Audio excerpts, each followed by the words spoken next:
So hi guys, my name is Rakesh Jain and this is our fourth session of top 1000 very most expected static GK question for CMET 2025। तो I hope कि आपने last 3 session देख लिए होंगे और ये fourth session बहुत ज़्यादा इम्पॉर्टेंट होने वाला है। इसमें हम history, geography, science, politics, cultural everything हर टॉपिक कवर करने वाले हैं। और मैं बता दूं कि अगर आप जीके रैंडमली पढ़ रहे हैं सीमेट के लिए, और सीमेट के लिए काफ़ी कम टाइम बचा है दोस्तों, अगर रैंडमली पढ़ रहे हैं तो समझ लीजिए कि GK is a vast subject, is infinite. GK is infinite, आप जितना पढ़ोगे उतना बढ़ती जाएगी, है ना। तो आपको बिल्कुल फोकस होके बहुत ज़्यादा इम्पोर्टेंट टॉपिक्स जो कि क्वेश्चन आने की ज़्यादा से ज़्यादा प्रोबेबिलिटी है वही पढ़ने हैं, क्योंकि सीमेट के लिए काफ़ी कम टाइम बचा है आपके पास।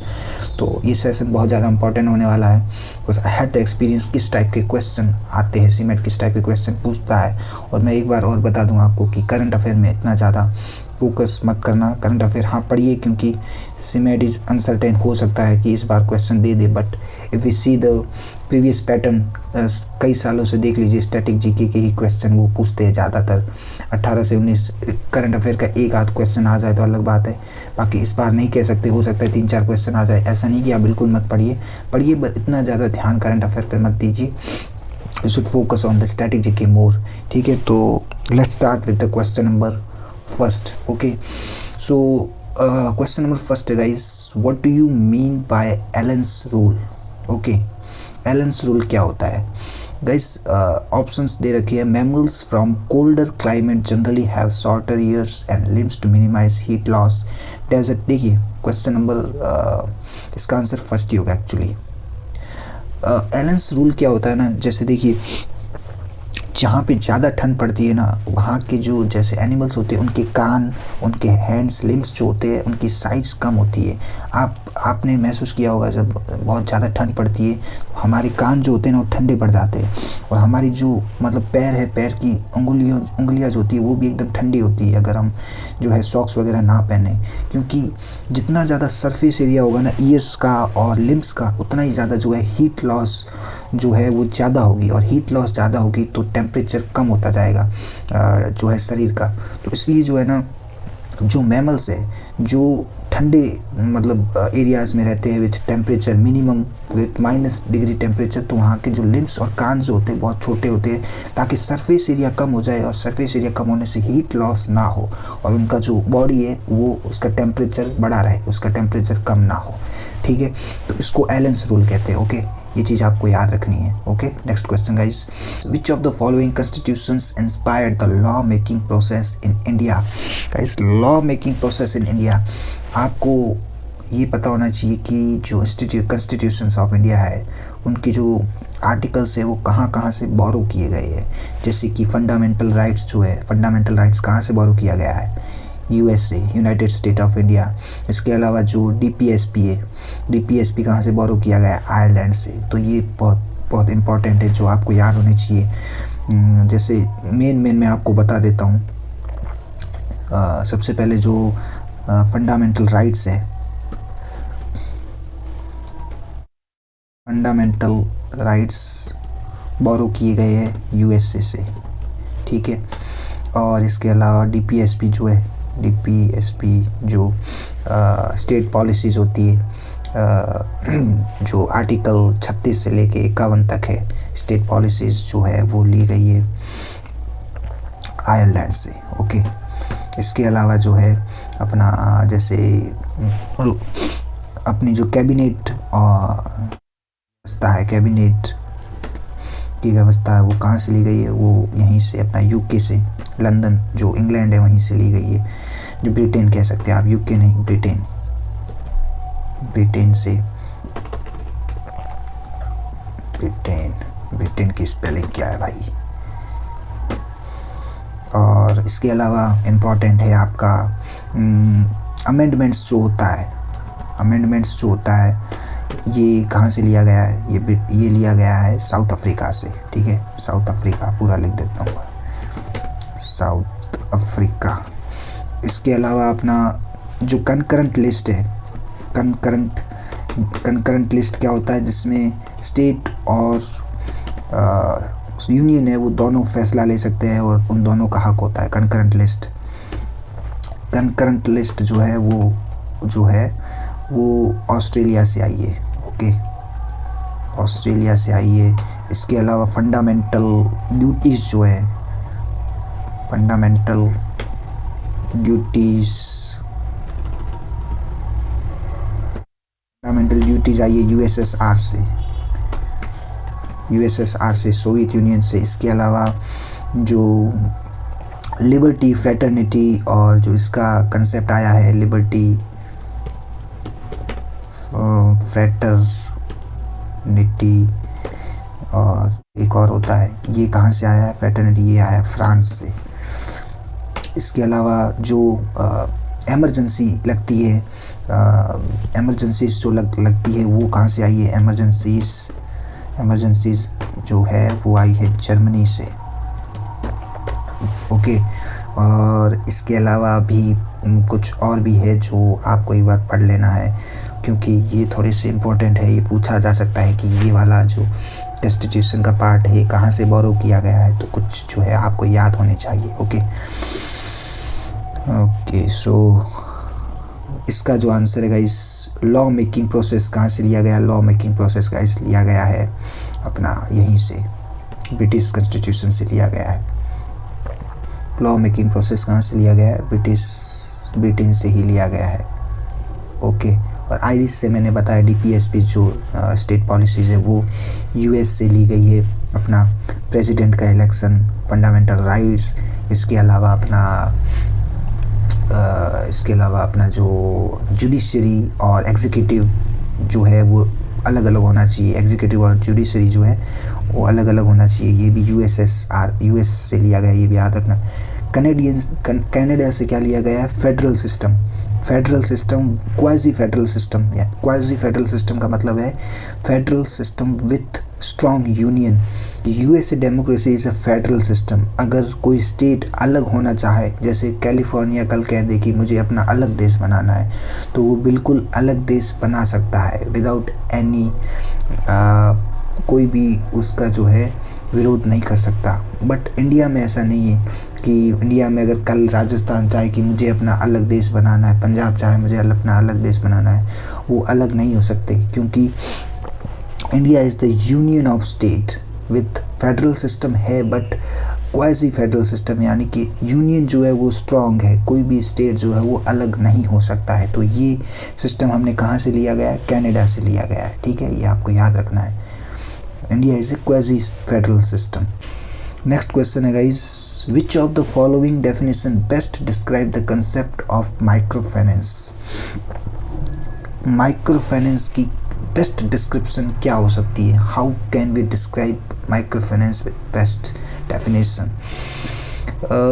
The microfinance institution is a company registered under the Companies Act 1956 and engaged in a business of loans, advances of acquisition of share stocks, bonds. नहीं guys, ये तो नहीं है।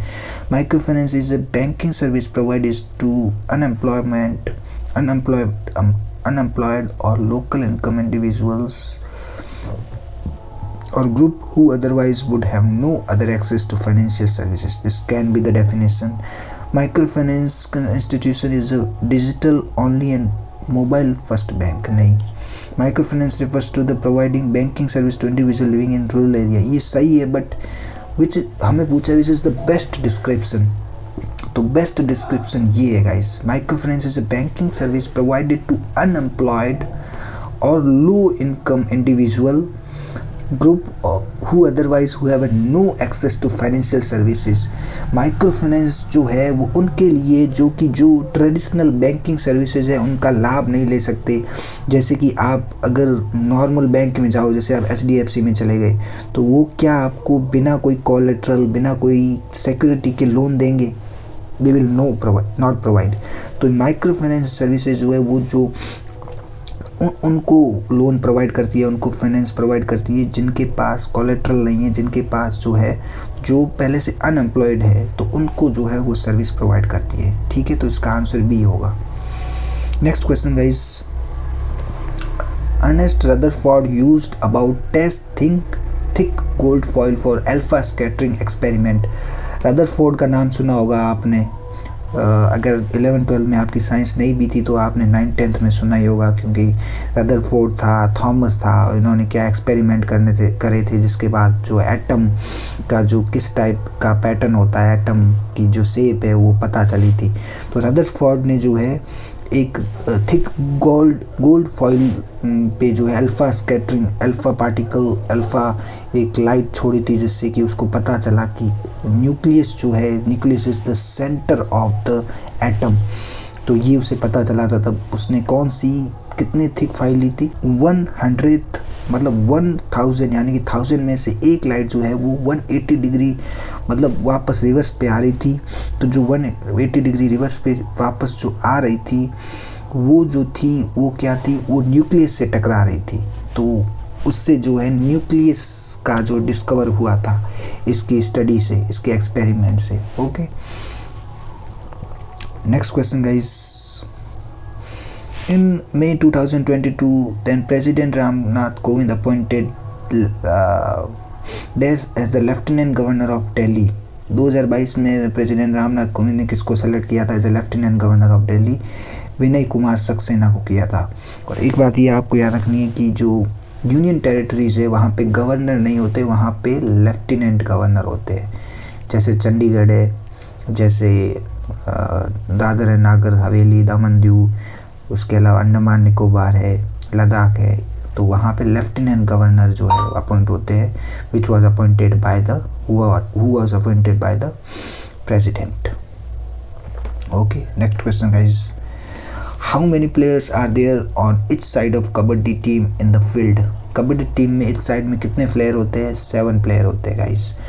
जो टोटल टीम में होते हैं प्लेयर वो 12 होते हैं, ठीक है, बट जो फील्ड में खेल रहे होते हैं वो 7 ही होते हैं। जैसे अगर कोई चोट हो जाए, किसी को चोट लग जाए या एनीवन इज इंजर्ड, तो वो जो 12 में से 5 जो बचे होते हैं उनमें से कोई आ जाता है, ठीक है, बट फील्ड पे 7 ही होते हैं। Okay, Which of the following event took place in United Province in February 1922? United provinces किसे कहते हैं आपको पता है? यूपी को कहते हैं। मतलब उत्तर प्रदेश जो है उसको बिफोर इंडिपेंडेंस यूनाइटेड प्रोविंसेस कहते थे। ओके, तो यूपी में 1922 में कौन सा इंसिडेंट हुआ था? क्विट इंडिया, चोरा चोरी, खिलाफत मूवमेंट, काकोरी इंसिडेंट। तो यूपी के गोरखपुर में हुआ था एक चोरा चोरी इंसिडेंट, आपको याद रखना है, जो हुआ था 1922 में during the non cooperation movement. Non cooperation movement जो गांधी जी ने करवाया था उसके टाइम एक चोरा चोरी इंसिडेंट हो गया था, जिसमें जो है जो प्रोटेस्टर थे, जो आम जनता थी, उन्होंने एक पुलिस स्टेशन पे हमला बोल दिया था, जिसमें 22 पुलिस जो अफसर थे वो मारे गए थे। उसके बाद गांधी जी ने जो नॉन कॉपरेशन मूवमेंट था उसको जो है बंद कर दिया था, क्योंकि बहुत ज़्यादा जो है इसमें हिंसा बढ़ गई थी। तो इसलिए चोरा चोरी इंसिडेंट, ये भी क्वेश्चन आता है गाइस कि when Gandhi ji have ban non cooperation movement after which incident? After Chaura Chauri incident, ठीक है, तो ये आपको याद रखना है। और यूपी के गोरखपुर में हुआ था। इसके अलावा इस क्विट इंडिया मूवमेंट 1942 में हुआ था। ओके, और खिलाफत मूवमेंट भी हुआ था नॉन कॉपरेशन मूवमेंट के साथ में। जो वो खलीफा है उसका जो मतलब पोजीशन थी वो ब्रिटिशर्स हटाना चाहते थे, तो इसलिए खिलाफत मूवमेंट हुआ था ऑल ओवर द वर्ल्ड। उसमें इंडिया ने भी भाग लिया था। इसमें 2 ब्रदर्स थे जिनका नाम मुझे याद नहीं आ रहा अभी, गांधी जी ने उनका साथ दिया था खिलाफत मूवमेंट में भी। Kakori incident guys, Kakori incident जो हुआ था 1926 में आई थिंक हुआ था, और जो है इसमें जो है ट्रेन में रॉबरी की थी। मतलब उन्होंने ट्रेन से जो है ब्रिटिश ट्रेन जो थी काकोरी जो जा रही थी वहाँ से उन्होंने मतलब ट्रेन को लूट लिया था। Next question guys, the Mahalanobis model was basis for which 5-year plan? 5-year plan is very important. First, second, third, fourth, fifth, sixth तक आपको याद होने चाहिए। तो जो महालोबिस मॉडल था वो सेकंड 5-year प्लान था। तो जो फर्स्ट फर्स्ट 5 ईयर प्लान कब कब से कब तक था? 1951 से लेके 1956 तक। और किस मॉडल पे डिपेंड था, किस मॉडल पे ये स्टार्ट हुआ था?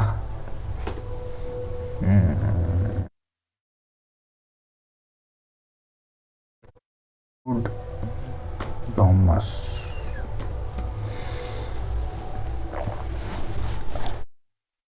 ओके, तो और फर्स्ट 5 ईयर प्लान किस पे फोकस्ड था?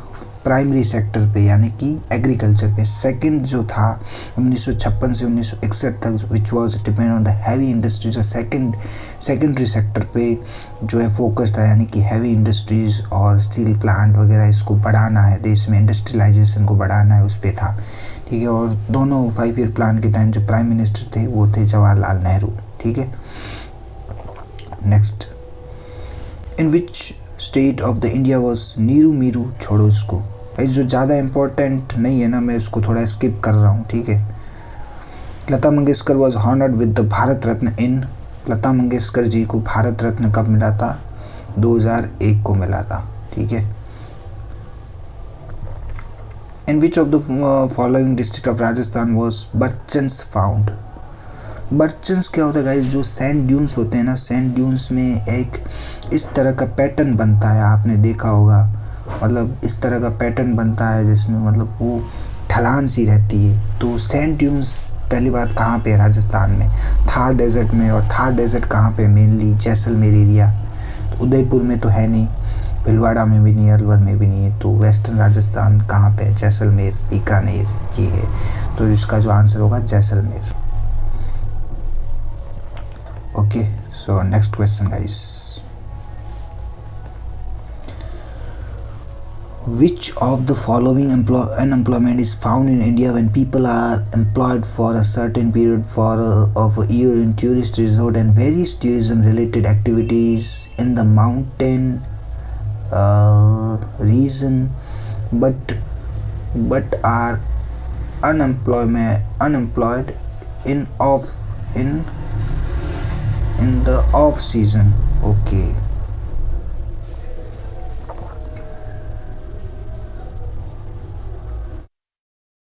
सो इसमें बोला है कि वो कौन सा अनएम्प्लॉयमेंट टाइप है जिसमें जो है जो टूरिज्म सेक्टर से जुड़े हुए हैं।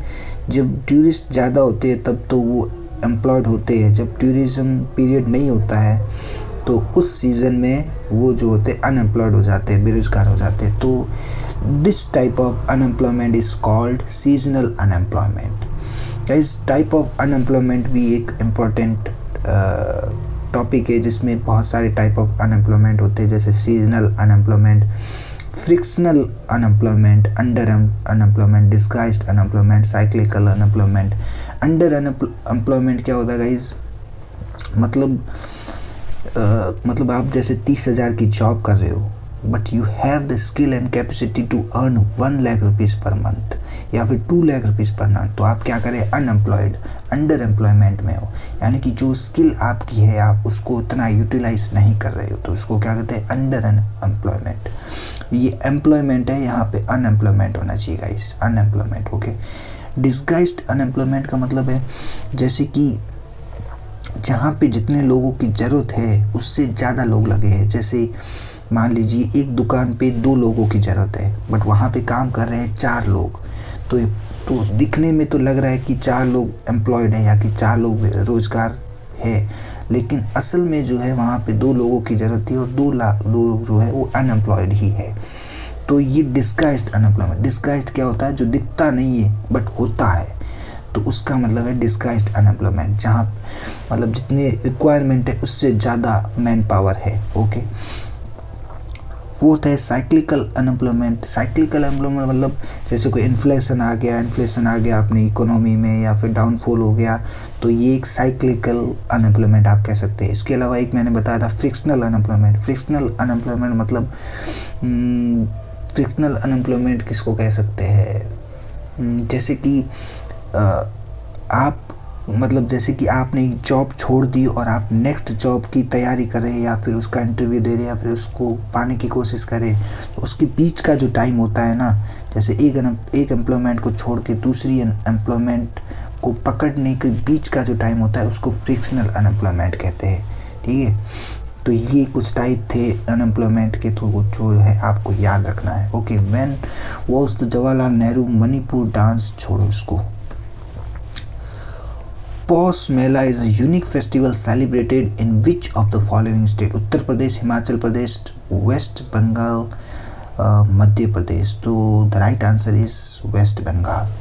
वेस्ट बंगाल में जो है ये मनाया जाता है Poush Mela. Okay, next question guys. According to which of the following foreign traveller people of Delhi used to write letters containing abuses to Sultan, therefore in order to punish them Sultan decided to shift the capital? तो वो कौन सा traveller था जो दिल्ली सल्तनत के time आया था और उसने लिखा था कि लोग जो है सुल्तान को गालियाँ देते थे, इसलिए सुल्तान ने जो है अपना कैपिटल चेंज कर दिया था। तो भाई साहब वो था Ibn Battuta. Okay, Ibn Battuta जो था वो मोरक्को से आया था, अपना मोहम्मद बिन तुगलक के टाइम आया था। मोहम्मद बिन तुगलक डायनेस्टी का किंग था, सेकंड किंग था, और उसने जो है अपना जो कैपिटल था वो दिल्ली से देवगिरी जो साउथ में है, और देवगिरी का नाम उसने दौलताबाद रख दिया था और अपना जो है कैपिटल शिफ्ट कर दिया था। तो ये जो बात है ये किसने लिखी थी? ये लिखी थी इब्न बतूता ने, जो मोरक्को से आया था, और ये फॉरेन ट्रैवलर था। फॉरेन ट्रैवलर्स गाइस आपको याद रखने बहुत इम्पोर्टेंट है। जैसे मैं कुछ फॉरेन ट्रैवलर्स जो है वो मैं आपको बता देता हूँ, मुझे जो अभी याद है। सबसे पहला आपको याद रखना है मेगास्थनीज। मेगास्थनीज जो है ये आया था किसके टाइम पे? मौर्यन टाइम के पे आया था, चंद्रगुप्त मौर्य के टाइम आया था, और इसने बुक लिखी थी इंडिका, जो कि बहुत इंपॉर्टेंट है, आपको याद रखनी है। मेगास्थनीज कब आया था? चंद्रगुप्त मौर्य के राइन के टाइम आया था, और इसने बुक लिखी थी इंडिका। मतलब उसमें इंडिया के उस टाइम में इंडिया का कल्चरल, पॉलिटिकल, इकोनॉमिकल कैसा एटमॉस्फेयर था, कैसा टाइम था, तो उस बारे में उसने लिखा था। नेक्स्ट है गाइस, आया था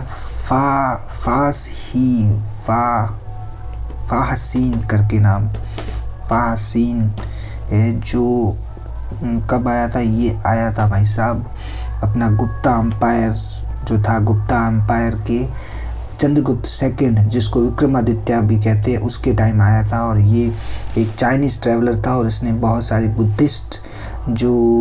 बुद्धिस्ट स्क्रिप्चर थे वो मतलब उसने लिखे और चाइना ले गया। तो ये कब आया था? चंद्रगुप्त सेकंड के टाइम, चंद्रगुप्ता सेकंड के टाइम आया था। इसके बाद एक और आया था अपना ह्यूनसांग करके नाम है इसका। ये कब आया था? ये आया था पुष्यभूति डायनेस्टी, जब हर्षवर्धन जब था किंग हर्षवर्धन, उस टाइम आया था। और ये भी इसलिए आया था, बुद्धिस्ट स्क्रिप्चर थे उसको चाइना ले जाने की। फिर एक अपना आया था, नाम है अपना ये, एक तो इब्न बतूता, ये ठीक है, इब्न बतूता, जो कि अभी मैंने बताया कहाँ से आया था। ये अपना आया था इब्न बतूता कहाँ से? मोरक्को से आया था, और इसने बुक लिखी है, जो नाम याद रखने की ज़रूरत नहीं है आपको, इसने बुक लिखी है, ट्रैवलर था ये, आप ये याद रखना है। एक आया था अल बरूनी, ठीक है, अल बरूनी,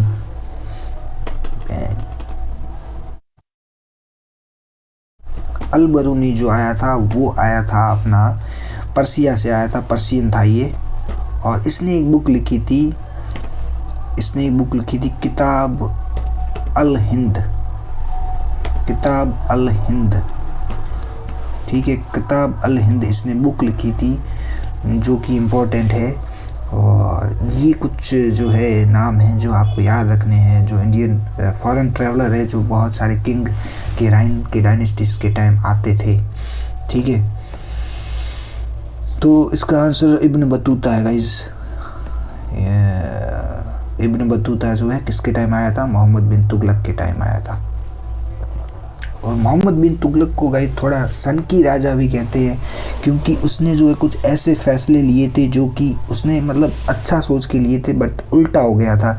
जैसे कि उसने अपनी जो है कैपिटल को है दिल्ली से जो है वहाँ पे साउथ में दौलताबाद में शिफ्ट कर दिया था, विच वाज ए डेट्रीमेंटल, क्योंकि उसने सोचा था कि मैं साउथ में चला जाऊंगा तो वहाँ से साउथ को भी कैप्चर कर पाऊंगा, वहाँ पे भी मैनेज कर पाऊंगा। बट जैसे वो साउथ में गया तो नॉर्थ हिल गया उसके हाथ से, तो नॉर्थ वो मैनेज नहीं कर पाया। एक ये, और दूसरा उसने एक टोकन करेंसी निकाल दी थी, जो चांदी सोने के सिक्के उस टाइम चलते थे, वो हटा के उसने चीप मेटल जो है लोहे इस टाइप के जो है वो सिक्के जो करेंसी है वो मार्केट में निकाल दी थी। वो भी गाइस जो है उसके लिए मतलब इकोनॉमी पूरी उसमें हिल गई थी और सबको जो है इन्फ्लेशन वगैरह आ गया था उस टाइम भी। तो कुछ ऐसे फैसले लिए थे, तो उसको थोड़ा जो है सन की राजा भी कहते हैं, क्योंकि उसने जो है तो कुछ गलत फैसले ले लिए थे, क्योंकि किसने, मोहम्मद बिन तुगलक ने। ठीक है। तो इसके बाद next question guys, in 2022 which of the following railway station has been selected for one station one product scheme launched by the Indian Railways which identified Kanchipuram sarees were chosen product। तो देखिए बहुत सारे railway station आपने देखे होंगे आजकल जहाँ पे मतलब कुछ ट्रेडिशनल प्रोडक्ट्स की दुकान होती है, जैसे जहाँ पे जो फेमस चीज़ है वहाँ पे वो दुकान होती है हैंडीक्राफ्ट की या फिर कुछ चीज़ की। तो ये कांचीपुरम साड़ी है, इस टाइप की जो शॉप्स है वो कौन से इंडियन रेलवे पे है, वो है गाइस चेन्नई सेंट्रल पे। आपने भी कहीं देखा होगा, आप अगर आपके एरिया में कोई रेलवे स्टेशन है तो वहाँ पे कोई ट्रेडिशनल शॉप देखी होगी। ये जो traditional shop one station one product scheme जो है 2022 में मोदी जी लेके आए थे, ताकि जो है जो हमारी लोकल हैंडीक्राफ्ट है, लोकल जो क्राफ्टमैन है, उनको जो है बढ़ावा मिले। Okay, next question guys,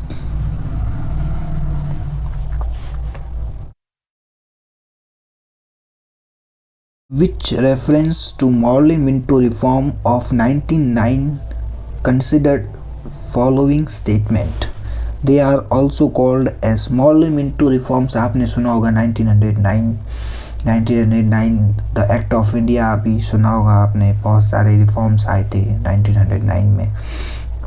they are called the Indian council act 1909, बिल्कुल सही है ए।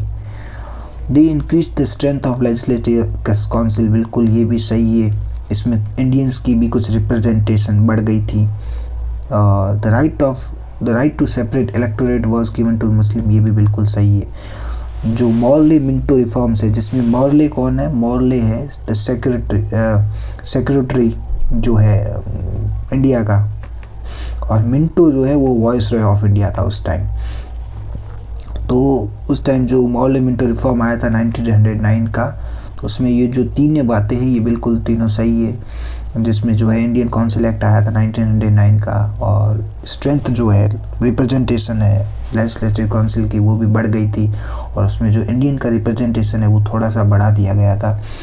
And right of separate electorate was given to the Muslim, ये आपको याद रखना है, मुस्लिम की जो इलेक्टोरेट है वो सेपरेट कर दी गई थी, मतलब उनके जो रिप्रेजेंटेटिव है वो अलग से होंगे और वो अलग से ही मुस्लिम उनको वोट दे पाएंगे।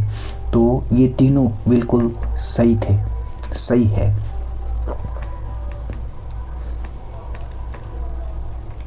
Next question guys, how long will a sound wave take to travel 1.5 kilometer which was a frequency of 5 kilohertz and wavelength of 6 centimeter।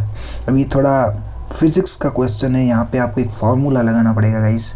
देखिए जैसे यहाँ पे एक फार्मूला यूज होगा, ऐसा क्वेश्चन वैसे कम आने का चांस है, बट मतलब इस टाइप का क्वेश्चन आ भी सकता है, ऐसा कुछ नहीं है।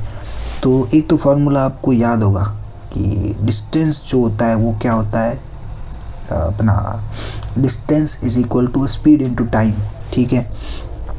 और एक और फॉर्मूला होता है guys, speed is equal to frequency into wavelength. तो ये फॉर्मूला आपने 9th-10th में पढ़ा होगा, speed is equal to frequency into wavelength. तो हमें जो है क्या निकालना है, how long will the sound wave take to travel 1.5 kilometre. तो हमें क्या निकालना है, टाइम निकालना है। तो स्पीड सबसे पहले हम निकालेंगे। स्पीड कैसे निकालेंगे, फ्रीक्वेंसी इनटू वेवलेंथ। फ्रीक्वेंसी क्या है 5 किलो हर्ट्ज़, तो 5 किलो हर्ट्ज़ को हम सबसे पहले चेंज करेंगे। 5 किलो हर्ट्ज़ को हम 5000 हर्ट्ज़ भी लिख सकते हैं, ठीक है। किलो का मतलब 1000, तो 1000 into frequency into wavelength. Wavelength कितनी है 6 सेंटीमीटर। 6 सेंटीमीटर को मीटर में चेंज करना हमें, तो 0.06 centimetre which is equal to कितना हो जाएगा, सॉरी यार 6 है, which was equal to 5000 into 0.06 कितना हो जाएगा, 5 6 30 हो जाएगा 300 मीटर पर सेकंड। ओके, तो ये आ गई स्पीड हमारे पास। तो हमें अब क्या निकालना है, टाइम। तो time is equal to distance upon speed, which was equal to distance कितना है गाइस 1.5 किलोमीटर, जिसको हम मीटर में चेंज करना है तो 1500 मीटर डिवाइडेड बाय स्पीड कितनी है हमारे पास 300, ठीक है। तो आंसर कितना आएगा गाइस 5 सेकेंड, ठीक है। तो इसका आंसर जो होगा 5 सेकेंड होगा। Which article of the Constitution of India deals with the conduct of business of government of the state? तो कौन से आर्टिकल में conduct of business of government of state दे रखा है, 166 में दे रखा है। इस आर्टिकल सारे आपको याद नहीं हो तो कोई बात नहीं, बट आपको जो है पार्ट्स ऑफ द कॉन्स्टिट्यूशन याद होने चाहिए।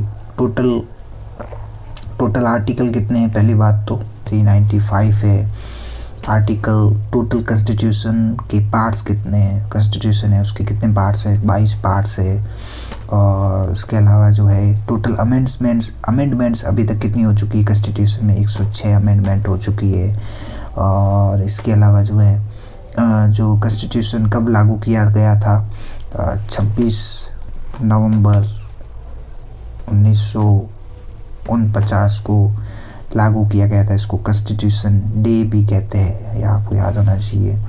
तो ये कुछ बातें हैं जो आपको पता होनी चाहिए, basic things about our Indian constitution. तो इसलिए जो इसका आंसर क्या होगा guys 166। Next question guys, Hariprasad Chaurasia an Indian flutist in the Hindustani classical tradition was awarded with which of the following award? Hariprasad Chaurasia किससे रिलेटेड थे गाइस, हरिप्रसाद चौरसिया रिलेटेड थे फ्लूट से, और इनको जो मिला था पद्म विभूषण। जो हाईएस्ट अवार्ड इनको मिला है वो मिला है पद्म विभूषण। और इसके अलावा गाइस जो इम्पोर्टेंट इंस्ट्रूमेंटलिस्ट है वो आपको याद होने चाहिए कुछ, जैसे कि जो सितार है उनके फेमस सितार प्लेयर कौन है, फेमस सितार प्लेयर है गाइस पंडित रविशंकर।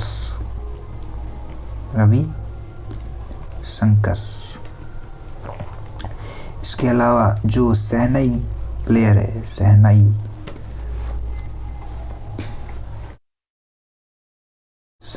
फेमस शहनाई प्लेयर कौन है, अपना बिस्मिल्लाह खान जी, बिस्मिल्लाह खान जी। इसके अलावा संतूर फेमस प्लेयर कौन है, फेमस संतूर प्लेयर है पंडित शिव शंकर। इसके अलावा जो अपना सितार शहनाई संतूर तबला प्लेयर जो है वो ये मैं फेमस बता रहा हूँ, बाकी बहुत सारे हैं। जाकिर हुसैन, जो जिनका अभी जो है देहांत भी हो गया है, अपना दिसंबर में ही हुआ है, दिसंबर 2024 में। ठीक है। सितार, शहनाई, संतूर, तबला, फ्लूट के हरिप्रसाद चौरसिया है। ठीक है। इसके अलावा जाकिर हुसैन है और अल्लाह रखा भी है। संतूर प्लेयर में पंडित रवि शिव शंकर जी है। सितार में पंडित रवि शंकर है। इसके अलावा इनकी बेटी अनुष्का शंकर भी है। और शहनाई प्लेयर में बिस्मिल्लाह खान है। तो ये कुछ चुनिंदा जो नाम है जो इंस्ट्रूमेंट बजाते थे उनके फेमस प्लेयर, तो वो आपको जो है याद होने चाहिए। ठीक है। नेक्स्ट क्वेश्चन है, which of the following term is not related to cricket. Cricket के बारे में तो पता ही होगा आपको। वाइट बॉल होता है, विकेट होता है, नो बॉल होता है, ड्यूस नहीं होता है। ड्यूस जो होता है वो उसमें होता है, वॉलीबॉल में होता है, जब दोनों का ड्यूस शायद बैडमिंटन में होता है या वॉलीबॉल, बैडमिंटन में होता है। तो जब दोनों का स्कोर सेम हो जाता है ना, तब उसको ड्यूस कहते हैं। ठीक है। तो ये स्पोर्ट्स से रिलेटेड टर्मिनोलॉजी है, वो भी आती है क्वेश्चन कभी कभी। तो जो मेन स्पोर्ट्स हैं उनकी जो मेन फेमस टर्मिनोलॉजी है, तो वो थोड़ी आप याद कर पाएंगे तो it will be better.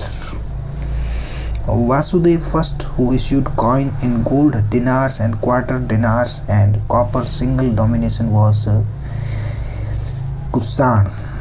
Kushan king. Vasudev first जो था वो कुषाण किंग था। कुषाण डायनेस्टी जो थी फर्स्ट AD से 4th AD तक फेमस थी। और इसके जो फेमस किंग है वो है किंग कनिष्का, जिन्होंने सबसे पहले इंडिया में गोल्ड कॉइन, मतलब जब से पहले जो गोल्ड कॉइन इश्यू किया गया था वो कुषाण डायनेस्टी ने ही किया था इंडिया में। तो इसलिए भी ये पूछा जा सकता है। और कुषाण डायनेस्टी, कुषाण पीपल कहाँ से आए थे, ये मिड चाइना, मतलब मिड चाइना की जो एक ट्राइबल कम्युनिटी थी वहाँ से आए थे। और सक्का डायनेस्टी कहाँ से आई थी, मिडल एशिया से।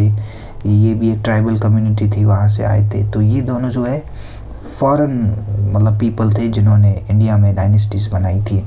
और मेनली जो है वेस्टर्न और मिडल इंडिया में जो है इनका राज था। सुंगा डायनेस्टी जो है मैंने पिछले सेशन में बताया था आपको, सुंगा डायनेस्टी जो है मौर्यन डायनेस्टी के बाद में आई थी। मौर्यन डायनेस्टी का लास्ट रूलर जो था बृहद्रथ, उसको हरा के सुंगा डायनेस्टी के पुष्यमित्र ने अपनी जो है डायनेस्टी खड़ी की थी, सुंगा डायनेस्टी। वक्का डायनेस्टी जो है ये भी एक मिडल ईस्ट मतलब अपना ये जो नीचे का जो एरिया है, अपना पेनिनसुलर जो एरिया है, डेक्कन एरिया, वहाँ पे ये वक्का डायनेस्टी थी। ठीक है। तो इसका आंसर होगा कुषाण डायनेस्टी। नेक्स्ट क्वेश्चन है, which of the following statement about the second 5-year plan is incorrect. The plan stressed the rapid industrialisation of heavy and basic industry. बिल्कुल सही है ये, तो मैंने आपको बताया सेकेंडरी सेक्टर पे फोकस किया गया था। Electricity, railway, steel industries are established during the plan. बिल्कुल सही है ये। The plan was based on the Keynesian model. नहीं guys, plan is based on Mahalanobis model. क्या नाम है उनका,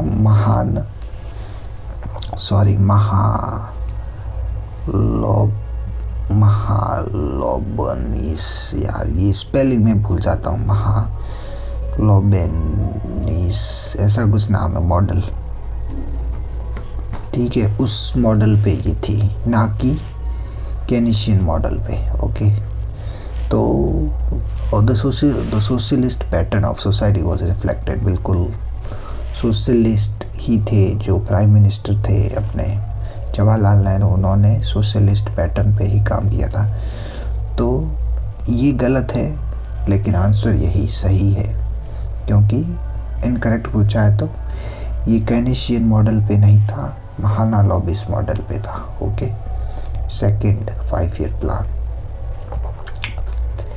next, who among the following was appointed as the Chief Economic Advisor of the Indian Government 2022? Chief Economic Advisor Venkataraman, Anant Nageswaran, Kaushik Basu, TV Somanathan, Raghu Ranjan.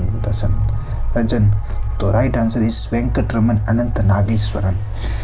तो chief economic adviser क्या होता है guys? ये appoint किया जाता है गवर्नमेंट ऑफ इंडिया के द्वारा 3 साल के लिए, और ये एक रिपोर्ट तैयार करता है in the terms of economy, in the terms of budget, fiscal deficits, ये सब जो tax distribution among the union and the state. तो इसके लिए चीफ इकोनॉमिक एडवाइज़र जो है अपॉइंट किया जाता है from by the government of India, और ये रिपोर्ट देते हैं 3 साल के बाद कि किस तरह के जो है किस तरह के जो है चेंजेस होने चाहिए, क्या अपडेशन होना चाहिए जो है फिस्कल पॉलिसीज़ में, इकोनॉमी में, कितना इन्फ्लेशन हुआ, कितना जो है टैक्स बढ़ाना चाहिए, कितना टैक्स जो है डिस्ट्रीब्यूट करना चाहिए स्टेट और यूनियन के बीच में। तो ये सारी जो फिस्कल पॉलिसीज़ है इसका एनालिसिस करके 3 साल के अंदर एनालिसिस करके जो चीफ इकोनॉमिक एडवाइज़र है वो अपनी रिपोर्ट जो है वो गवर्नमेंट ऑफ इंडिया को देते हैं। और 2022 से लेके 2025 तक जो अभी हमारे CEA है 2025 तक, ये इनका जो टेन्योर है 2025 के एंड तक है। 2025 के एंड तक जो है ये अपनी रिपोर्ट जो है वो जारी कर देंगे। Scheme that seeks ensure old age protection for unorganized workers। Unorganised worker के लिए जो ओल्ड एज पेंशन का क्या नाम है गाइस? अटल पेंशन योजना, प्रधानमंत्री मुद्रा योजना, प्रधानमंत्री सुरक्षा बीमा योजना, प्रधानमंत्री श्रम योगी मनधन। तो राइट आंसर इज प्रधानमंत्री श्रम योगी मनधन के इसके अकॉर्डिंग जो है जो अनऑर्गेनाइज्ड वर्कर्स है, जैसे जिनकी सैलरी 15,000 से बिलो है पर मंथ के लिए, जैसे बहुत सारे ऐसे अनऑर्गेनाइज्ड वर्कर्स है, उनके लिए ये स्कीम है जिसमें जो है when they will be above 60 year तो उनको जो है मैक्सिमम 3,000 रुपीज़ पर मंथ की जो है पेंशन दी जाएगी। इसके अलावा अटल पेंशन योजना क्या है guys?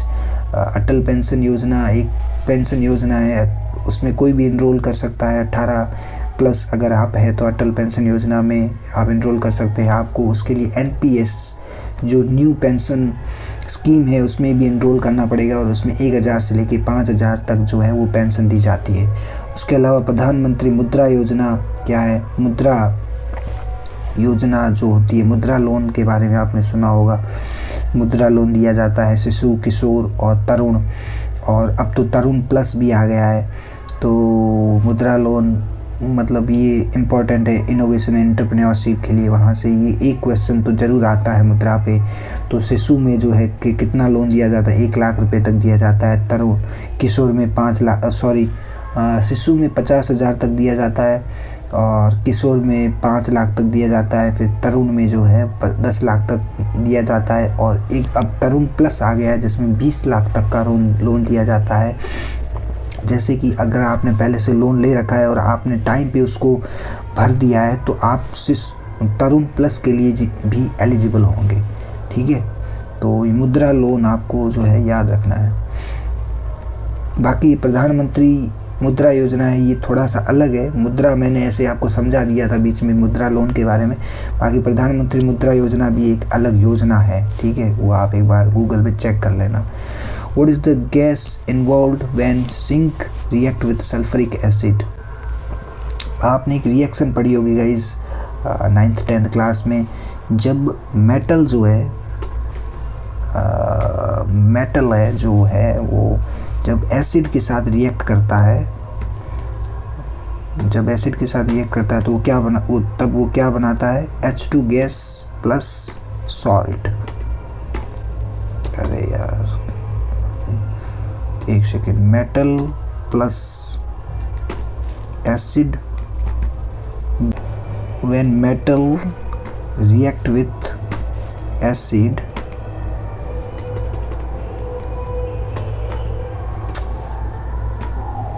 they give H2 gas plus salt। तो मतलब जब मेटल एसिड के साथ रिएक्ट करता है तो एक तो H2 गैस निकलती है, ठीक है, एक H2 गैस निकलती है और एक सॉल्ट बचता है। ठीक है, तो जब जिंक जो है रिएक्ट करेगा सल्फ्यूरिक एसिड के साथ, जो जिंक है जिंक को कैसे अपन करेंगे, Zn when react with sulphuric acid, sulphuric acid का क्या फॉर्मूला होता है, H2SO4 when react with Zn, तो क्या फॉर्मूला, तो क्या आएगा, हाइड्रोजन गैस निकलेगी और क्या निकलेगा, ZnSO4। ठीक है, यहाँ से तो क्या इवॉल्व हो रहा है, यहाँ से क्या निकल रही है, हाइड्रोजन गैस निकल रही है। तो इसने बस यही पूछा है कि गैस जब कौन सी गैस निकलेगी, जब जिंक सल्फ्यूरिक एसिड के साथ, बस ये कोई फॉर्मूला उसने नहीं पूछा है, मैंने ऐसे बता दिया कि अगर ऐसा आ जाए तो आपको पता होना चाहिए। जिंक तो सल्फ्यूरिक एसिड के साथ रिएक्ट करेगा तो कौन सी गैस निकालेगा, हाइड्रोजन गैस निकालेगा, बस ये आपको पता होना चाहिए। जब मेटल एसिड के साथ रिएक्ट करता है तो कौन सी गैस निकलती है, हाइड्रोजन गैस निकलती है। ठीक है, next question guys. In 2022, who has been appointed as the new Attorney General of India? Attorney General of India क्या होता है गाइस, AGI कौन होता है, AGI जो होता है Attorney General of India he is a legal advisor of the government of India। कोई भी लीगल प्रोसीजर होता है तो ये जो AGI होता है ये अपनी रिकमेंडेशन गवर्नमेंट को देता है। और कौन से आर्टिकल के तहत, कॉन्स्टिट्यूशन के आर्टिकल तहत जो है new attorney general of India है, 76A का जो आर्टिकल है कॉन्स्टिट्यूशन का, उसमें AGI के बारे में दे रखा है। ठीक है,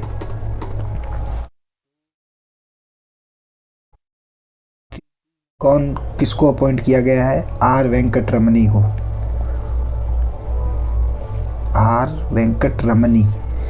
ठीक है, नहीं जो हमारे अभी तक भी प्रेजेंट में भी यही है, R Venkataramani attorney general of India.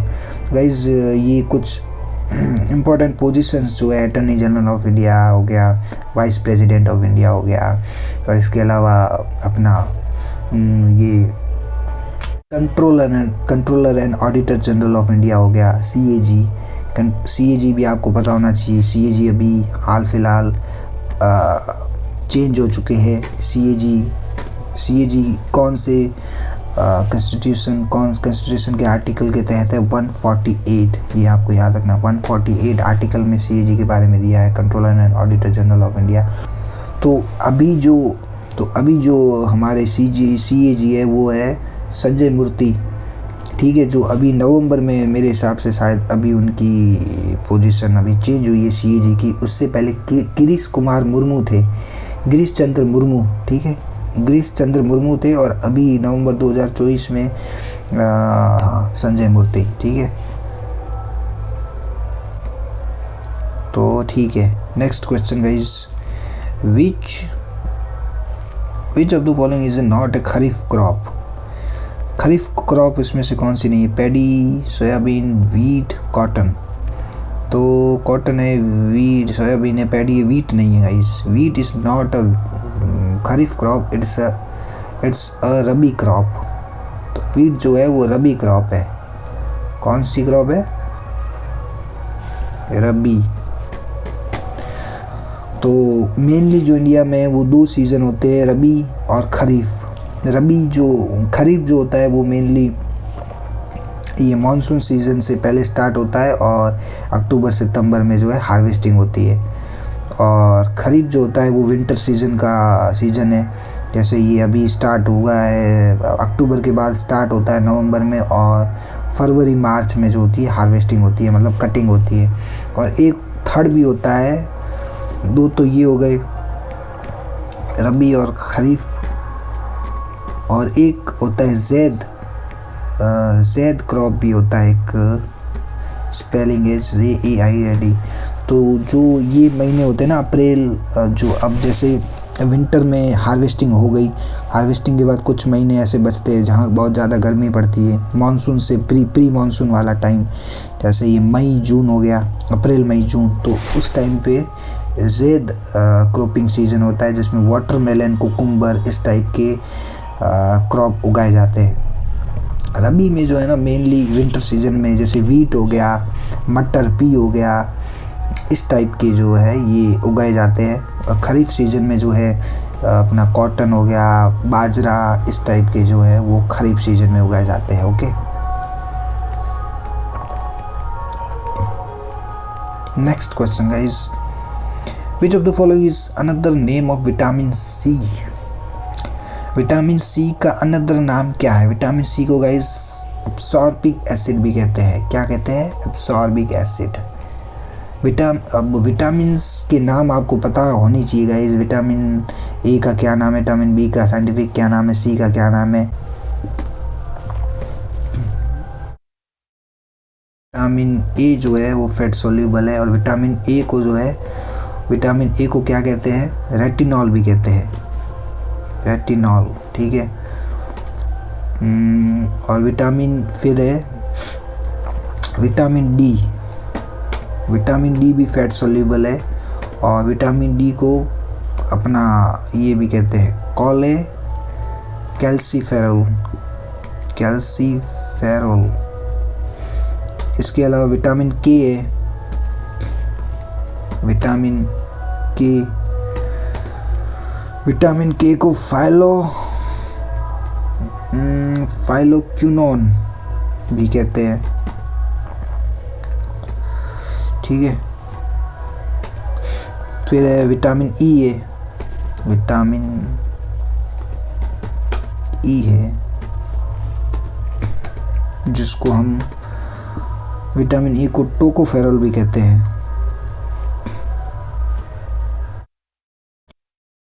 और ये हो गए फैट सोल्यूबल। और एक होते हैं अपना वाटर सोल्यूबल। कौन से? Water soluble. वाटर सोल्यूबल कौन कौन से होते हैं? जैसे विटामिन सी हो गया, विटामिन सी। विटामिन सी को क्या कहते हैं? एस्कॉर्बिक एसिड कहते हैं, अभी बताया, ठीक है, ये लिखने। फिर है अपना विटामिन, और भी बहुत सारे विटामिन बी के बहुत सारे टाइप होते हैं। विटामिन जैसे vitamin B1, B2, B3, B4।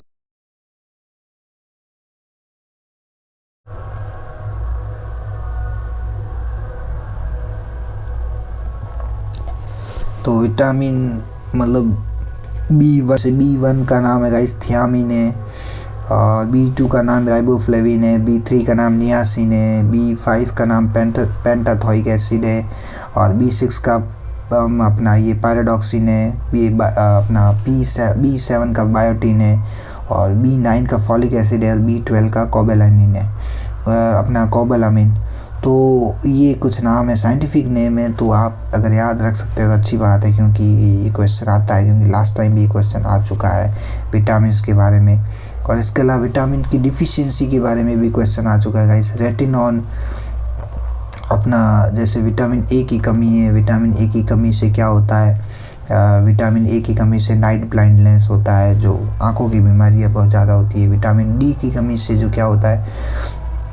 Rickets हो जाते हैं। रिकेट्स यानी कि जैसे जो अपनी हड्डियां हैं, हड्डियां जो ऑस्टियोपोरोसिस होता है, यानी कि हड्डियां अंदर से खोखली हो जाती है, उसको रिकेट्स कहते हैं, ठीक है। रिकेट्स। विटामिन ई की कमी से गाइस अपना क्या होता है? नर्व डैमेज जो होता है, नर्वस सिस्टम जो है कमज़ोर पड़ जाता है, और जो है अपना जो ये सेक्सुअल हार्मोन है वो भी उसमें जो है कमतरी आ जाती है, उसमें कमज़ोरी आ जाती है। और विटामिन के की डेफिशिएंसी से गाइस बीमारी होती है जिसमें ब्लीडिंग जो होती है वो रुकती नहीं है। मतलब जैसे कहीं कट लग जाए तो वहाँ पे वो कभी घाव भरता नहीं है, वो वहाँ से ब्लीडिंग होती रहती है। और विटामिन सी की कमी से गाइस स्कर्वी होता है, एक स्कर्वी बीमारी है वो होती है। और अपना ये विटामिन, फिर विटामिन B1 है, उसकी डेफिशिएंसी से बेरी होता है। विटामिन B12 की कमी से एनीमिया होता है। तो ये कुछ विटामिन्स के नाम आप याद रख लेना। ओके, तो next question guys, who among the following Indian classical singer dancer is associated with the Kuchipudi? अब एक और इम्पोर्टेंट टॉपिक आ गया guys, classical dances and folk dances of India. ये भी बहुत कॉमन टॉपिक है जो कि पूछा जाता है। तो क्लासिकल डांसर इन कुचिपुड़ी, कुचिपुड़ी की जो क्लासिकल डांसर है इसमें से कौन सी? मालविका सरकार, सुजुक्ता वनिग्रही, वेम्पत्ता चिन्ना सत्यम, मीनाक्षी मेहड़ी। तो गाइस इसका आंसर है Vempati Chinna Satyam. Guys how many classical dance of India? There are 8 classical dances of India। कौन कौन से है? सबसे पहला है गाइस अपना ये भरतनाट्यम।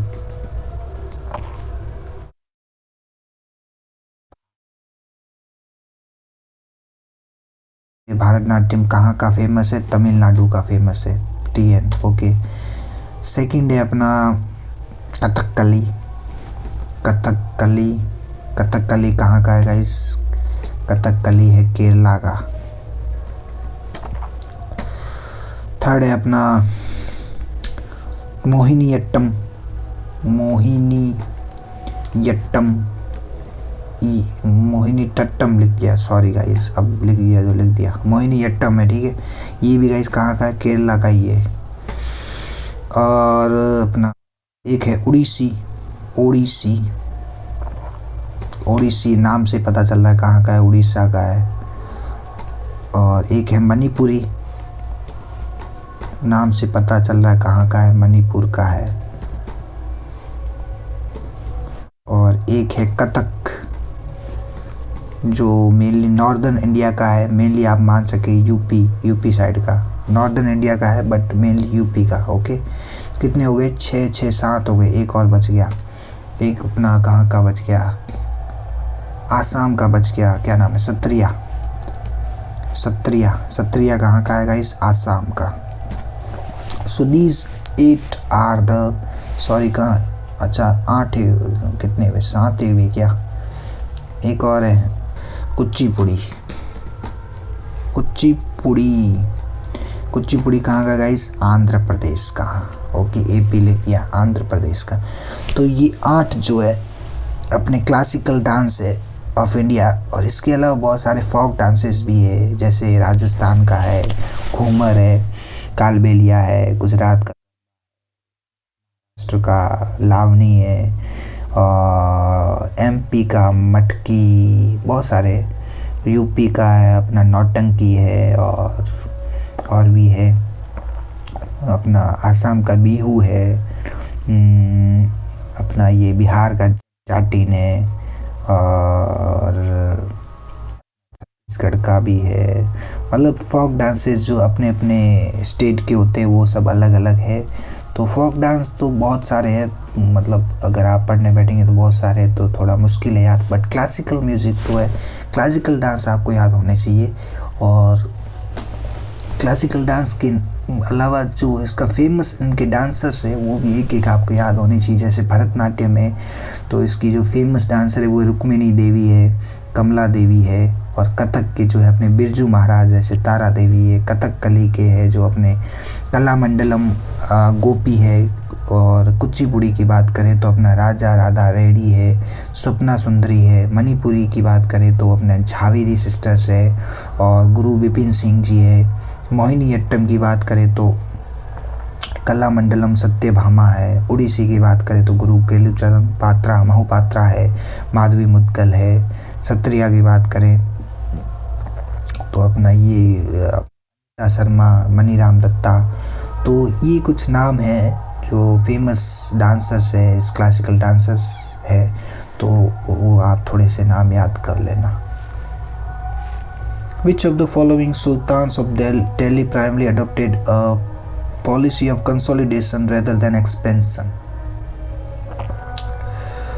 तो ये कौन सा दिल्ली सल्तनत का सुल्तान था जो कंसोलिडेशन पे ज़्यादा ध्यान देता था, ना कि एक्सपेंशन पे? तो ये थे बालबन जी। बालबन जी जो थे वो कंसोलिडेशन, जो पहले से जीत लिया है उसको कंसोलिडेट करो, उसको ध्यान से मैनेज करो, ना कि फैलाते जाओ रायता। तो बालबन जी जो थे वो स्लेव डायनेस्टी के थे। अब डायनेस्टी जो है वो आपको याद होनी चाहिए। सबसे पहले जो आई है वो दिल्ली सल्तनत है, दिल्ली सल्तनत है, दिल्ली दिल्ली कहाँ गई, दिल्ली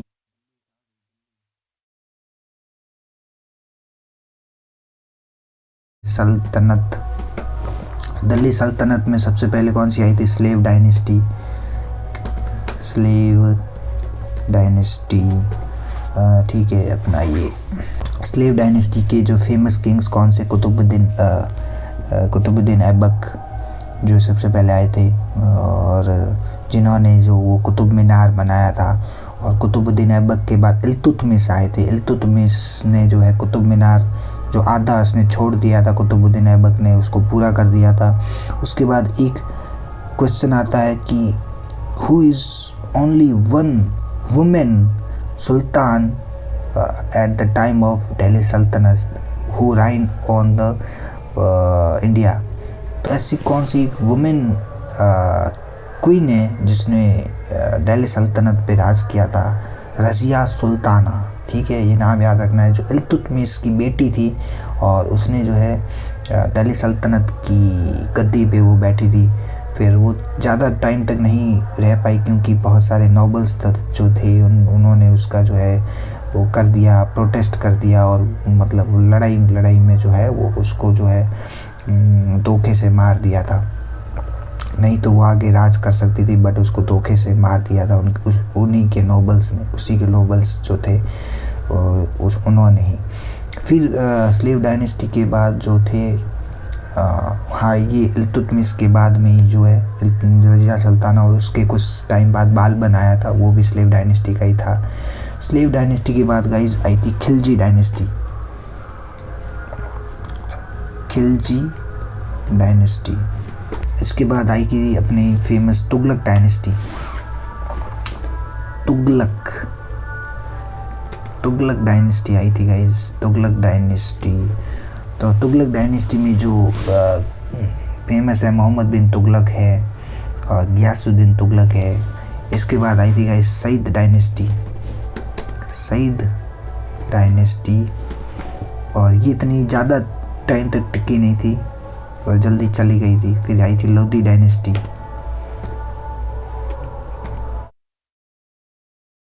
डायनेस्टी आई थी जिसमें इब्राहिम लोधी और ये अपना सिकंदर लोधी ये फेमस थे। इब्राहिम लोधी जो है वो लास्ट रूलर था दिल्ली सल्तनत का भी और लोधी डायनेस्टी का भी। और जो इब्राहिम लोधी था उसी को हरा के जो अपना बाबर था, बाबर ने मुग़ल एम्पायर की नींव रख ली थी। कब? 1526 में बाबर ने हमला कर दिया था और इब्राहिम लोधी को हरा के जो है अपना मुग़ल एम्पायर खड़ा कर दिया था। और इसको बैटल ऑफ पानीपत भी कहते हैं, फर्स्ट बैटल ऑफ पानीपत।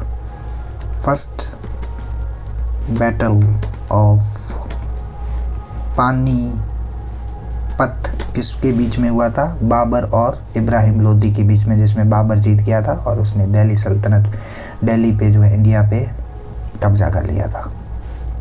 ठीक है, उसके बाद फिर पता है आपको, बाबर के बाद हुमायूं आया, फिर अकबर आया, फिर उसका बेटा जहांगीर आया, फिर अपना ये शाहजहां आया, फिर औरंगजेब आया। ठीक है, नेक्स्ट क्वेश्चन है guys, article 240 to 231 in part 6 of the Indian Constitution deal with the article 214 से 231 और part 6 of the Indian constitution किसके साथ डील करता है? It deal with the high courts of India of the states. Article first किसके लिए है? Indian and it's territory. Second है सिटीजनशिप। थर्ड है फंडामेंटल राइट्स। फोर्थ है DPSP, directive principle of state policy. फिर फोर्थ ए है फंडामेंटल ड्यूटीज़। ठीक है, फंडामेंटल ड्यूटीज़। फिर फिफ्थ है सेंटर, सिक्स्थ है स्टेट। तो ये पार्ट 6 में जो है ये दिया हुआ है 214 से 231। ये हाई कोर्ट है, सुप्रीम कोर्ट का गाइस। सुप्रीम कोर्ट जो है वो दिया हुआ है अपना 124 से लेके 147 तक सुप्रीम कोर्ट के बारे में दिया हुआ है। आर्टिकल 2 124 से 147 इन द पार्ट 5th। ठीक है, सेंटर से रिलेटेड है सुप्रीम कोर्ट इसलिए। इसके अलावा कुछ पार्ट्स ये 6 है, फिर पार्ट 7 है। 7th जो है रिपील कर दिया है। फिर पार्ट 8 जो है वो शेड्यूल अपना ये यूनियन टेरिटरीज़ के बारे में, फिर पार्ट 9th है जो शेड्यूल एरियाज ट्राइब्स के बारे में, फिर 10th है जो है अपना relation between the state and the central policies, फिर 11th है ट्रेड एंड कॉमर्स, फिर 12th है 12th जो है ये इसके बारे में intercourse and trade and policies के बारे में ही है। फिर 13 है अपना 13 है किसके बारे में, 13 जो है ये इसी के बारे में है, शेड्यूल ट्राइब्स एंड इसी के बारे में। 14th है फिर सिविल सर्विसेज जो है, फिर 15th है इलेक्शन के बारे में, फिर अपना 15 हो गया, फिर अपना ये इलेक्शन हो गया, फिर 16th जो है वो अपना है इसके बारे में शेड्यूल ट्राइब्स वगैरह के बारे में, फिर 17th है अपना जो ऑफिशियल लैंग्वेजेस ऑफ इंडिया है वो उसके बारे में लैंग्वेजेस ऑफ इंडिया। फिर 18वां जो है वो है अपना किसके बारे में, 18वां किसके बारे में, 18वां है अपना इमरजेंसी के बारे में, इमरजेंसी जो लगती है। 19वां है मिसलेनियस है, 20वां अमेंडमेंट के बारे में है, फिर 21वां भी कुछ पॉलिसीज़ दे रखी है कश्मीर, बाकी इन सब के बारे में, और 22वां कुछ लास्ट दे रखे। तो टोटल 22 पार्ट्स है, ठीक है, अपने कॉन्स्टिट्यूशन ऑफ इंडिया के। Which of the following ministry launch the PM Daksh scheme, PM Daksh scheme जो है वो किसने लॉन्च की है, ministry of social justice and empowerment ने, ठीक है, दक्ष स्कीम, ओके याद रखना आप। How many ICC world cup have India won in ODI, ODI में इंडिया ने अभी तक कितनी वर्ल्ड कप जीते हैं, ODI यानी कि वनडे वर्ल्ड कप जो होता है उसमें, तो उसमें एक तो जीता है 1983 में, कौन कप्तान था, कपिल देव जी, और लास्ट फाइनल मैच कहाँ पे हुआ था, लंदन में, लंदन, ठीक है। फिर जीती है 2011 में, कौन था, MS धोनी जी। फाइनल मैच कहाँ पे हुआ था, Mumbai Wankhede stadium,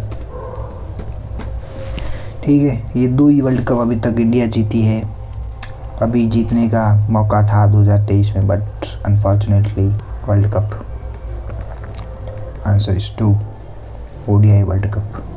next question guys, who first stated the principle of refraction that postulate that every substance has specific bending ratio refractive index। Refraction क्या होता है गाइस, जैसे कि मान लो ये पानी है, नीचे ये पानी है, जब लाइट यहाँ से पड़ती है, यहाँ से लाइट पड़ती है, तब लाइट क्या होती है, बेंड होती है थोड़ी सी, जैसे ये बेंड हो गई, तो बेंड क्यों होती है, due to the change in the refractive index. तो ये किसने दी थी ये थ्योरी दी थी गाइस, विल्ब्राउट स्लेनियस ने। Next question guys, when a person is not paying anything for public goods it is known as, जब पर्सन यूज़ कर लेता है प्रॉपर्टी बट कुछ पे नहीं करता उसको क्या कहते हैं, फ्री राइडर, फोकट में राइडिंग करना। जैसे आप जैसे कुछ पब्लिक प्रॉपर्टीज है उसको यूज़ करते हो, उसको धड़ल्ले से यूज़ कर रहे हो बट उसके लिए कुछ पे नहीं कर रहे हो, ठीक है, और ऊपर से वहाँ गंदगी भी फैला रहे हो बट उसके लिए कोई भी पैसा नहीं देते हैं, ठीक है, तो उसको क्या कहते हैं, फ्री राइडर। और नॉन एक्सक्लूडेबल को क्या कहते हैं, नॉन एक्सक्लूडेबल भी वही होता है कि जो प्रॉपर्टी जो है सब यूज़ करते हैं, जो पब्लिक प्रॉपर्टी जैसे पब्लिक गार्डन्स है, पब्लिक प्रॉपर्टीज़ है, वो नॉन एक्सक्लूडेबल है। राइवलरस प्रोडक्ट क्या होता है, राइवलरस प्रोडक्ट या प्रॉपर्टी जो कि सिंगल पर्सन यूज़ करता है और उसके लिए पे भी करता है, जैसे क्लोथिंग है, फूड है, ये जो है इसको राइवलरस प्रोडक्ट या प्रॉपर्टीज़ कहते हैं या राइवलरस गुड्स कहते हैं। प्राइवेट गुड्स वही जो हमें ऑन करना पड़ता है या पे करना पड़ता है और एक से ज़्यादा लोग जो है इसे यूज कर सकते हैं, जैसे घर हो गया, कोई इलेक्ट्रॉनिक अप्लायंसेस हो गया, जैसे फ्रिज हो गया, तो उसको प्राइवेट गुड कहते हैं, ठीक है। Next, in 1936 the independent labour party was founded by, independent labour party किसने फाउंड किया था, इंडिपेंडेंट लेबर पार्टी फाउंड किया था भीमराव अंबेडकर जी ने, ठीक है। In the protest of untouchability जो थी दलित के लिए, तो उसको टैकल करने के लिए इंडिपेंडेंट लेबर पार्टी बनाई थी 1936 में बी आर अम्बेडकर जी ने। विच of the following is not a tributary of Ganga? तो ट्रिब्यूटरी इसमें से कौन सी गंगा की नहीं है? तो यमुना है, गंडक है, कोसी है, लोहित जो है ब्रह्मपुत्र की ट्रिब्यूटरी है, गंगा की नहीं है। अब गंगा सिस्टम आपको थोड़ा सा पता होना चाहिए कि गंगा नदी जो है उसकी ट्रिब्यूटरीज, मेन ट्रिब्यूटरीज कौन कौन सी है, ठीक है। गंगा नदी कहाँ से ओरिजिनेट हो रही है ये आपको पता होना चाहिए। तो ये थोड़ा सा मैं आपको ये भी एक्सप्लेन कर ही देता हूँ, ठीक है।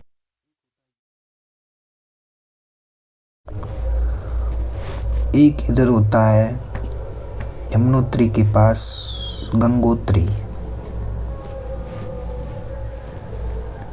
एक इधर है केदारनाथ,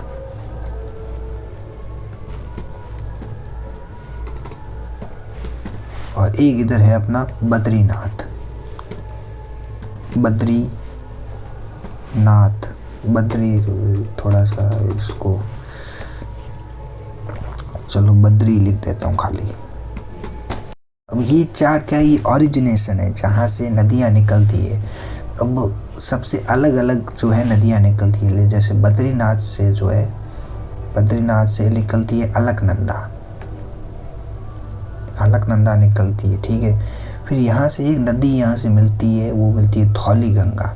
जब धौली गंगा यहाँ मिल जाती है ना, तो इसको बना देती है विष्णुप्रयाग। फिर यहाँ विष्णुप्रयाग जब आगे चलती है, यहाँ पे आती है, तब यहाँ पे एक और नदी मिलती है,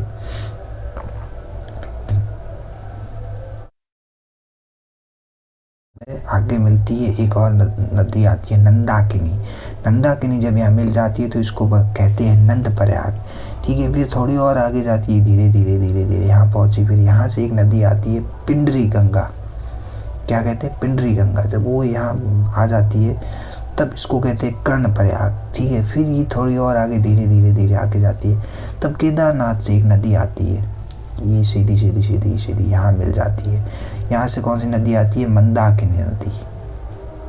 केदारनाथ से मंदाकिनी नदी आती है, और फिर ये बन जाता है देवप्रयाग, ये बन गया देवप्रयाग, ठीक है। फिर ये थोड़ी आगे और जाती है, धीरे। फिर यहाँ से गंगोत्री से एक नदी आती है, वो होती है भागीरथी। कौन सी नदी, भागीरथी। सॉरी यहाँ पे देवप्रयाग नहीं, यहाँ पे जो बनता है वो बनता है रुद्रप्रयाग, ठीक है। रुद्रप्रयाग बनता है जब मंदाकिनी यहाँ से मिलती है अलकनंदा से, तो बनता है रुद्रप्रयाग। फिर यहाँ से जब भागीरथी मिलती है तब यहाँ पे बनता है देवप्रयाग, ये गाइस है देवप्रयाग। फिर ये आगे और चलती है धीरे। फिर यहाँ से आती है यमुनोत्री से आती है यमुना नदी। फिर ये जो बनता है देवप्रयाग, ये जो प्रयागराज है इलाहाबाद, जहाँ पे यमुना नदी और गंगा नदी जो मिलती है, जहाँ पे अभी क्या चल रहा है, महाकुंभ जो चल रहा है ना, महाकुंभ, वो यहीं पे चल रहा है, इसी जंक्शन पे। और यहाँ पे एक और नदी भी है, सरस्वती नदी, लेकिन वो जो है एक्सटिंक्ट हो चुकी है, वो दिखती नहीं है, मतलब इनविजिबल है। तो ये जो बनता है, ये देवप्रयाग जो है इलाहाबाद जिसको कहते हैं, जो इसको प्रयागराज भी कहते हैं, तो वो ये वाला है। तो ये थोड़ा सा ये गंगा सिस्टम है, ये थोड़ा सा आप अगर देख सकते हैं तो ये गंगा सिस्टम है। यहाँ से क्वेश्चन आते हैं कि जब केदारनाथ से मंदाकिनी जब अलकनंदा से मिलती है तो कौन सा, मतलब वो जंक्शन बनता है, देवप्रयाग, रुद्रप्रयाग, विष्णुप्रयाग। तो ऐसा सवाल आ सकता है, तो आप एक बार ये गूगल पे सर्च करके ये चेक कर लेना गंगा सिस्टम, तो आपको जो है ये पॉइंट मिल जाएंगे सब।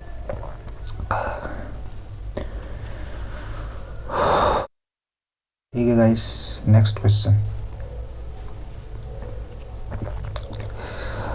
The most common rainfall measurement is the total rainfall depth during a given period, which is depressed in kilopascal, millimeters, hectopascal, millibar। तो जो बारिश गिरती है इसको हम कैसे मेजर करते हैं, मिलीमीटर में। हम कहते हैं ना कितने mm बारिश गिरी, 200 mm बारिश गिरी, 50 mm बारिश गिरी, तो उसको किस में नापते हैं, mm में बारिश को, ठीक है। Next,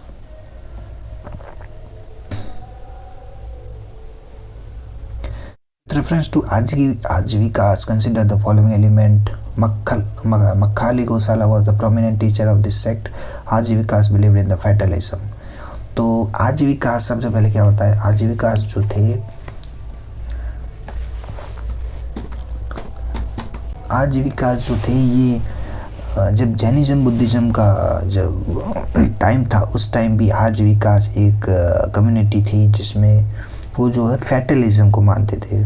फैटलिज्म means guys which only believe on the fatal का फेट जो फेट होता है ना, फेट का मतलब क्या होता है, फेट का मतलब भाग्य, जो केवल भाग्य पे या नीति पे विश्वास करते थे. मतलब वो ये मानते थे कि everything is predetermined, nothing is in our hand. मतलब हर कोई चीज़ जो है वो प्री डिटरमाइंड है, जो होना है वो होगा ही, अपने हाथ में कुछ नहीं है. तो वो आजीविकास जो होते थे वो ये मानते थे कि एवरीथिंग इज प्री डिटरमाइंड. तो ये एक सेक्ट हुआ करता था उस टाइम पे. तो ये आजीविकास आर बिलीव्ड इन फैटलिज्म, बिल्कुल सही है, अभी मैंने बताया आपको. और मखली गौशाला was prominent teacher of this sect, दोनों ही सही है गाइस ये, ठीक है. आजीविकास आपको याद रखना है कि वो फैटलिज्म में भरोसा करते थे, यानी कि भाग्य पे भरोसा करते थे. Being the president of the Indian National Congress, who among the following had called for complete independence from the British Raj in 1929? वो थे जवाहरलाल नेहरू. जवाहरलाल नेहरू ने 1929 में क्या हुआ था, लाहौर सेशन में, जब कांग्रेस का हर साल एक सेशन हुआ करता था, 1929 में लाहौर सेशन हुआ था. लाहौर सेशन जो लाहौर में हुआ था, और वहाँ पे उन्होंने पूर्ण स्वराज की घोषणा कर दी थी. पूर्ण स्वराज, कंप्लीट इंडिपेंडेंस की घोषणा कर दी थी. और वहाँ पे एक झंडा, फ्लैग जो है वो लहरा दिया था ऐसे ऐसे कि अब हमने ब्रिटिश राज से पूर्ण स्वराज मिल चुका है या मिल जाएगा. तो ऐसे जवाहरलाल नेहरू जी ने ये किया था, कंप्लीट इंडिपेंडेंस की घोषणा कर दी थी लाहौर सेशन में. और कांग्रेस सेशन गाइज होते हैं बहुत इम्पोर्टेंट. कांग्रेस सबसे पहले इंडियन नेशनल कांग्रेस की स्थापना कब हुई थी, when was Indian National Congress established in 1885? किसने की थी, A.O. ह्यूम ने जो है इंडियन नेशनल कांग्रेस की स्थापना की थी. सबसे पहला जो कांग्रेस सेशन हुआ था 1885 में ही हुआ था. कहाँ पे हुआ था, बॉम्बे में हुआ था. और इसके जो प्रेसिडेंट थे पहले कांग्रेस सेशन के, वो थे W.C. बैनर्जी. ठीक है, ये चीज़ें कुछ है जो आपको याद रखनी है. Which article in the fundamental duties invoked when you see in private party that the Indian flag has been used as a covering for speaker desk? Fundamental duties कितनी है, 11 है. और कौन से आर्टिकल में है, आर्टिकल 51A में है, पार्ट 4A के. फंडामेंटल ड्यूटीज़ कब इनकॉर्पोरेट की गई थी कॉन्स्टिट्यूशन में, अमेंडमेंट हुआ था 42nd अमेंडमेंट 1976 में हुआ था. 46th अमेंडमेंट हुआ था जिसमें 10 फंडामेंटल ड्यूटीज़ इनकॉर्पोरेट की गई थी. और 11th जो थी वो 86th अमेंडमेंट हुआ था 2002 में जिसमें 11th फंडामेंटल ड्यूटीज़, टोटल जो है 11 फंडामेंटल ड्यूटीज़ राइट नाउ है.